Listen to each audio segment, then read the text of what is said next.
આશા રાખું છું કે તમે બધા સહકુશળ હશો. હું પણ સહકુશળ છું. આજે 28 માર્ચ 2026નું કરંટ અફેર લઈને તમારા માટે હાજર થઈ ગયો છું. તો ચાલો મોડું ન કરતા આજનો વિડીયો શરૂ કરીએ છીએ. એની પહેલાં કહેવા માંગીશ કે ચેનલ પર નવા હો તો સબસ્ક્રાઈબ કરીને રાખજો. વિડીયો પસંદ આવે તો એક લાઇક કરી દેજો અને ભાઈબંધ દોસ્ત ફેમિલી મેમ્બર સાથે આ વિડીયો શેર જરૂર કરજો જે પણ ગવર્મેન્ટ એક્ઝામની તૈયારી કરતા હોય. કારણ કે દરરોજ કરંટ અફેર લોંગ વિડીયોમાં અને શોર્ટ વિડીયોમાં જનરલ નોલેજ દરરોજ લઈને તમને અપગ્રેડ કરતો રહીશ. ચાલો મોડું ન કરતા આજનો વિડીયો શરૂ કરીએ છીએ.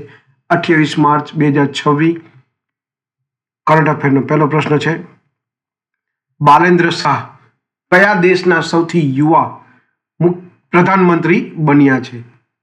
સાચો જવાબ છે નેપાળ. બીજો પ્રશ્ન છે, નોકિયા ઇન્ડિયાના બિઝનેસ લીડર તરીકે કોની નિમણૂક થઈ? સાચો જવાબ છે સમીર મિત્તલ.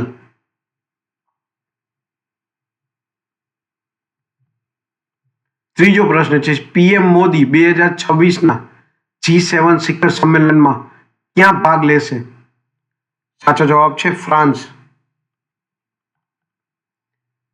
ચોથો પ્રશ્ન છે, ઓપન એઆઈ એ એશિયા પ્રશાંત માટે મેનેજિંગ ડિરેક્ટર તરીકે કોને નિયુક્ત કર્યા? સાચો જવાબ છે કિરણ મણી.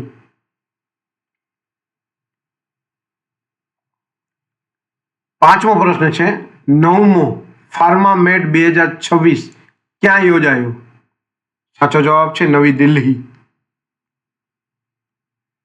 છઠ્ઠો પ્રશ્ન છે, વિશ્વ પિયાનો દિવસ દર વર્ષે ક્યારે ઉજવાય છે? સાચો જવાબ છે 29 માર્ચ. સાતમો પ્રશ્ન છે, ઓપ્શનલ ટ્રેડિંગ સરળ બનાવવા માટે NXT ઓપ્શન કોણે લોન્ચ કર્યું? સાચો જવાબ છે HDFC સિક્યોરિટીઝ. આઠમો પ્રશ્ન છે, Krishnamurthy 10 school of artificial intelligence ક્યાં સ્થાપિત થયું? સાચો જવાબ છે IIT અમદાવાદ. નવમો પ્રશ્ન છે, સરકારે તાજેતરમાં કયા રાજ્યમાં કોસંબા ROR ફ્લાયઓવર માટે મંજૂરી આપી? સાચો જવાબ છે ગુજરાત.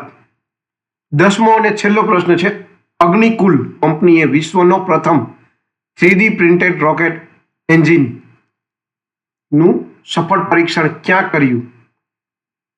સાચો જવાબ છે ચેન્નઈ. તો આ હતા 28 માર્ચ 2026ના કરંટ અફેર અને તેના જવાબો.